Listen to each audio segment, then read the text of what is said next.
Sebelum lanjut, subscribe, bunyikan loncengnya. Assalamualaikum warahmatullahi wabarakatuh. Kembali lagi dengan Kamalopang Group. Kali ini Kamalopang akan membahas bagaimana cara budidaya ikan lohan untuk pemula. Langsung aja ya, check it out.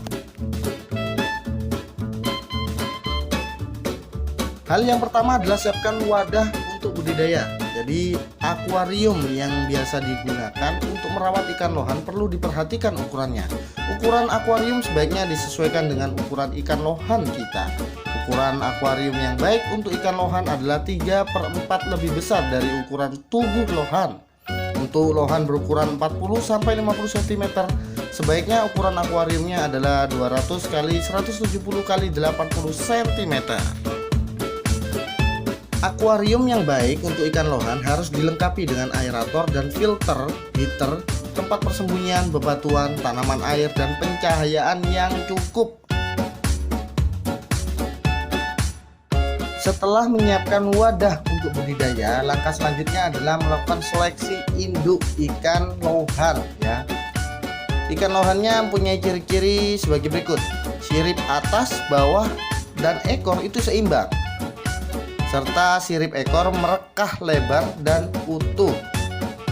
Dan satu lagi adalah corak atau bintik hitam tampak jelas memanjang berjajar dari ujung pangkal ekor sampai insang. Dan ciri selanjutnya adalah kepala atau nonong atau benjolannya itu proporsional. Mata merah satu lingkaran penuh. Warna dasar tubuh merah cerah dan kuningnya cerah. Letak dan bentuk mulut proporsional dengan kepala dan badan. Bintik mutiara tampak hampir di seluruh badan.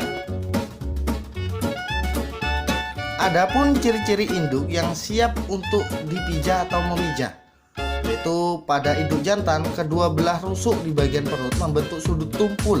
Pada induk betina, pada bagian perut di belakang sirip dada tampak terlihat membuncit karena sudah matangnya gonatnya. Ciri selanjutnya adalah tingkah laku jantan sangat agresif, jadi selalu ingin beriringan dengan betinanya, pengennya berduaan terus gitu loh. Pada induk betina, sisik-sisiknya itu merekah, terutama di bagian perut ya. Dan ciri yang terakhir adalah induk dapat dipelihara di dua akuarium yang bersekat kaca.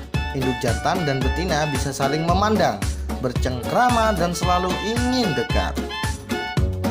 Dan langkah selanjutnya adalah pemijahan. Jadi pada pemijahan ikan lohan kita perlu mempersiapkan bahan seperti misalnya air akuarium ataupun kolam khusus yang sudah steril, bak penampungan air, aerator, filter, alat penampung air, lampu UV, dan ornamen seperti bebatuan alami.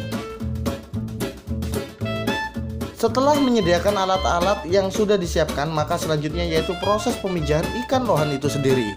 Yang perlu diperhatikan di sini adalah Anda harus memilih ikan lohan betina yang berukuran kurang lebih 10 cm dengan warna yang terang dan sehat secara fisik lainnya.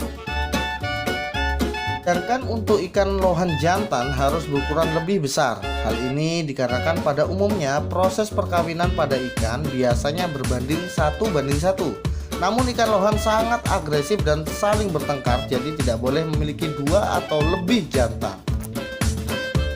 Dalam proses pemijahan, indukan ikan lohan itu tidak langsung digabungkan antara jantan dan betina, tetapi harus diletakkan sekat yang memisahkan kedua indukan ikan lohan tersebut agar keduanya terbiasa dan saling mengenal.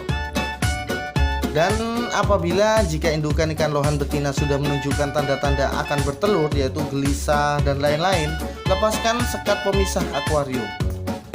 Setelah indukan ikan lohan bertelur, sekitar 50 jam kemudian atau 2 hari kemudian, telur tersebut akan menetas. Yang perlu Anda perhatikan di sini adalah usahakan suhu dan pH air tetap stabil.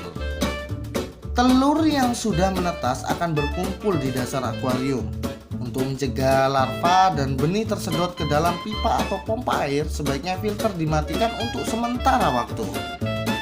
Selama 2-3 hari, buaya atau larva tidak perlu diberi pakan karena masih mempunyai cadangan makanan di dalam kantung telur. Nah, setelah 4 hari kemudian setelah menetas, benih sudah bisa diberi pakan berupa kutu air atau rotifera atau kutu air merah yang telah disaring tentunya. Bila larva atau benih sudah diberi pakan, maka filter penyaring dapat dihidupkan kembali untuk menjaga kebersihan air. Tetapi pada pipa penyedotnya ya, harus dipasang sampai ke dasar dan harus ditutup dengan kain basah agar benih tidak tersedot mesin penyedot airnya. Yaps, itu adalah cara budidaya ikan lohan untuk pemula. Semoga bermanfaat. Jika ada salah kata mohon dimaafkan. Wassalamualaikum warahmatullahi wabarakatuh.